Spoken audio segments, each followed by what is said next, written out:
दोस्तों, झोपड़ी में रहने वाली लड़की पर फिदा हो गया करोड़पति, हेलीकॉप्टर से लेने पहुंचा अपनी दुल्हन को। आइए जानते हैं इस घटना के बारे में, लेकिन उससे पहले उस गरीब लड़की की किस्मत के लिए एक लाइक तो बनता है।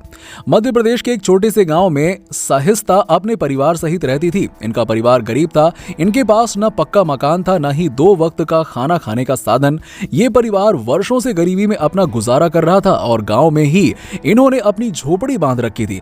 घर की सबसे बड़ी बेटी साहिस्ता थी। साहिस्ता वास्तव में बहुत ही नेक लड़की थी। जब उस लड़की की परिवार की कमाई के सभी साधन बंद हो गए तो साहिस्ता ने सिलाई का काम शुरू कर दिया। सिलाई करके ही वो अपने परिवार का ख्याल रखती थी। जब भी फ्री बैठती अल्लाह को याद करने बैठ जाती।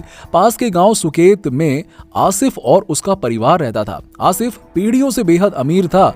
उसके वालिद साहब जाने माने व्यवसायी थे। वो आसिफ के घर वाले उसके लिए रिश्ता ढूंढने लगे थे और उन्होंने आसिफ के लिए कई लड़कियां भी देख रखी थी, लेकिन फिर भी उन्हें कोई ऐसी लड़की नहीं मिली जिसकी उन्हें तलाश थी।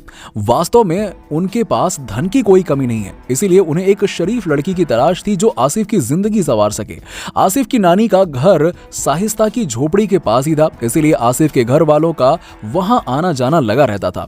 एक बार आसिफ भी अपनी नानी से मिलने वहां गया।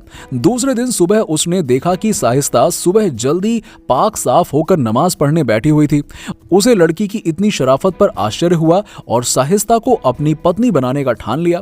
उनके रिश्ते को मंजूरी मिल गई, लेकिन साहिस्ता के परिवार वालों ने कहा कि हम दोनों परिवारों का कोई मेल नहीं है, इसीलिए आप हमारी बेटी को कभी दुख मत दीजिएगा। इस पर आसिफ के घर वालों ने आश्वासन दिया कि हम बेटी की तरह ही अपनी बहू को रखेंगे।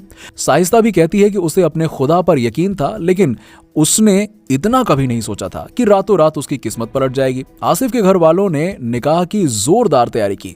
आसिफ अपनी दुल्हन को लेने हेलीकॉप्टर से आया, जिसके बाद गांव वालों की आंखें फटी की फटी रह गईं। आपकी इस रिश्ते के बारे में क्या राय है, नीचे हमें कमेंट सेक्शन में कमेंट करके बताइए और वीडियो को फेसबुक और व्हाट्सएप पर ज्यादा से ज्यादा शेयर करें।